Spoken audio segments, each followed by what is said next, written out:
So the one word I can describe my father is Taekwondo, because he lives and breathes Taekwondo. So I know many times he had the opportunity to have somebody else teach his school, but to this day, he believes a true master is someone that steps into class every day, exercises, and be a role model for students. So I believe he is the definition of Taekwondo.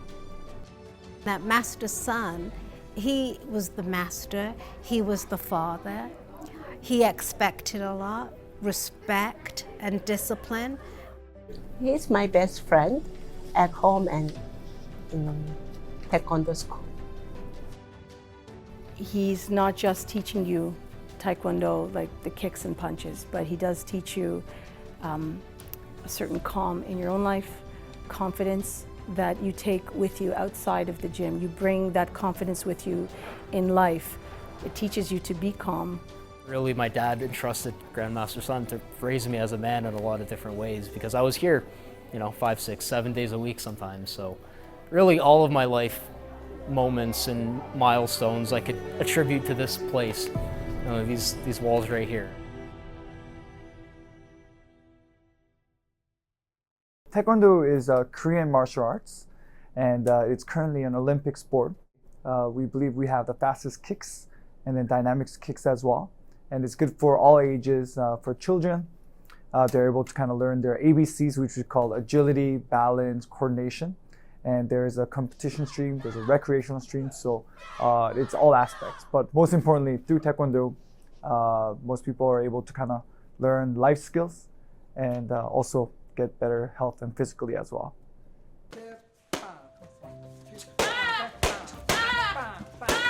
My name is Rachel Kuma, and I've been at Son's Taekwondo since 2014. So I've been here for about 10, 11 years now. I've been doing Taekwondo for 20 years in total, and I have been at Son's for 10, but when I was coming here, it took me an hour to get here every single day. So it would be 5 days a week at a minimum for about an hour and a half, and then we're going back an hour home, so you'd pretty much have like a 4-hour chunk of your day taken up every single day. And then closer to tournaments, we would work out probably 6, and then right before a tournament, you're training 7 days a week because you have to cut weight. And Taekwondo, unfortunately, there's no off season. Like nationals are early on in January, and then you are working for national teams, working to get international points, so you're constantly kind of going. And then as you're going to university, you have to manage your university schedule alongside your Taekwondo schedule for competition guys. That it can be tough. So a lot of guys, I think, do tend to take either like a gap year, or they will do like a 75% course load, just in order so that they can actually stay on top of their training schedule.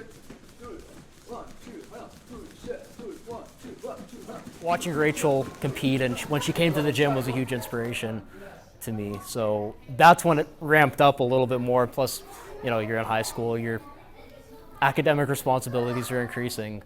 So that's when, 5 days a week was a minimum. So yeah, it was hectic. I mean, you're cutting weight for these fights. And I was a small guy already, so I'm going through school, I'm limiting my calories, coming home, eating a quick dinner, doing homework, training, and then by the time I got home, there was no room to do anything else. It was hectic. It was a different sort of dedication with him, always training. And then a lot of times they had seminars whether to go to Montreal and train, or would be in New York training at other schools. And other schools would come here from Montreal, New York, and they would train. I guess because she started so young, it was fun to watch her develop. At the beginning, I think it was harder for her to learn the patterns, and now she's enjoying it a lot more. Her kicks are getting much better. I see a confidence growing within her, and I credit that to the school. X kick, stay, same stance. Kick, down, same stance. And I think the one thing with Son's that, again, is also very different is, like, you come in and Kimmy is there. She is like, hi, like, oh, how was your school? Like, they know what's going on in like your behind the scenes life, and they are supportive of even your stuff outside of Taekwondo as well. And if you're here training 5, 6, 7 days a week, you want to be with people who you enjoy being around and who want and support you there as well. And the family, I think because it's not a huge school, like it is a very tight-knit club, and everyone is going and hanging out outside of Taekwondo, and at tournaments we're all there taking care of each other, and a lot of like the alum come back and they also help teach the tiny tiger classes and all that stuff. So it's a cycle of when people get taken care of at a place, they want to come back and then also kind of spread that. If you love the sport, you want to make sure that people who are coming back up and through the sport to have good leadership. And I think that is something that only comes from the leaders of the school, which is Grandmaster Son, Master Son, and Kimmy. My husband, Grandmaster Son, was the captain of university team, Taekwondo team in Korea. And at the time, they training in there. And then I trip with my friend there. That's why we met there. So I actually started Taekwondo first when I was in Korea, and then I did it again when I was here. But of course, the transition was a little bit tough because of the language barrier and culture and a lot of different things. I raised my kids in free environment, more freedom, because the Korea education a little bit tough at the time. When I first got into Taekwondo, I would never imagine that I would be a master or instructor like my father. But some of the things that inspired me was, let's say if I traveled to Korea for different competitions, the amount of recognition that my last family name has internationally, and amount of people that knew my father, it kind of made me wonder and kind of think about what this sport means to a lot of different people. And just watching him daily coming in, keeping the same routine, trying to live by the tenets of Taekwondo, that's why it inspired me to kind of continue in this area. When did the idea first come up to make Son's Taekwondo? Always. Always? Yeah, always. Because Canada is not, my Taekwondo school is not the first one. We lived in Europe around 1983, between 1999. At the time we were there in Europe, in Spain and in Austria. At the time, same name, Son's Taekwondo. One thing is you need to have a lot of patience because a lot of students are a little bit different at times, but if you truly care about the development of your students and if you want to kind of help them grow as an individual, there's no better profession than a Taekwondo instructor. I'm so proud of them, but I feel getting old. That's it. Yeah. And remember, if you have to meet, practice does not make perfect. Practice does not make perfect. Only perfect practice makes perfect. Only perfect practice makes perfect practice. And what is a perfect practice? What is a perfect practice? Don't repeat that, okay, dude. Or saying, and then in class is practice doesn't make perfect. Only perfect practice makes perfect. Yes, which implies that, and perfect practice consists of effort. So we want 100% of effort, which equals to perfect practice. And I believe proper preparation prevents poor performance. So I wanted to instill that to our students that you can't take any practices off if you have a goal in mind. And we've been using that quote for our children's class so that they understand that not just in Taekwondo, but in anything they do, if they want to do things well, they have to do it with 100% of their abilities.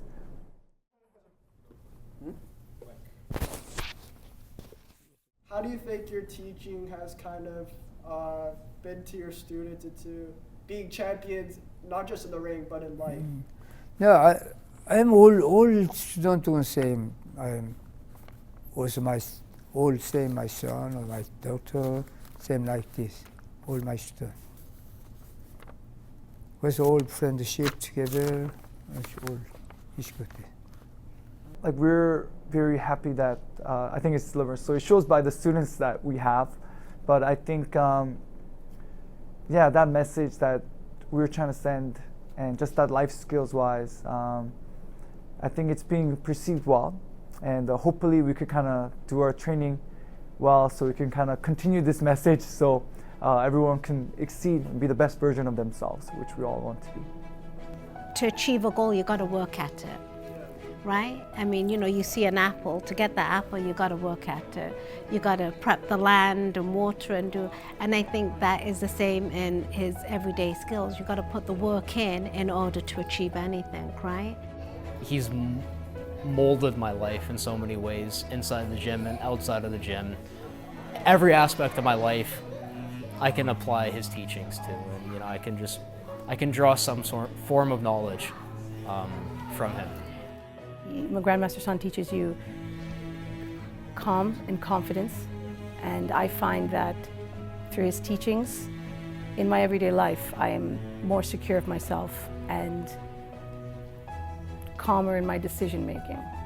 I haven't been here for about a year, and immediately comes in and is like, you know what, if you just did, you know, this, you could still do this. So his dedication to his athletes is ever growing, and I don't think it'll ever be anything that that'll stop at him, because that a person that's dedicated to the people that are here, that's never going to be something that quits in them. He's an amazing master. He really is. But he's sincere, you know what I mean? Like he's got a kind heart, a tough heart, but a kind heart. It's great working with someone with that much experience teaching Taekwondo all over the world. Sometimes I'm there just kind of watching and trying to help him at the side, because he still kicks better than me, even to this age. But sometimes I'm also there to let him know that, oh, Dad, you can't be this strict on students anymore like before. So you could do only positive improvements sometimes, but it's something that I really enjoy and that I cherish every day that we are together teaching. Taekwondo! Yeah!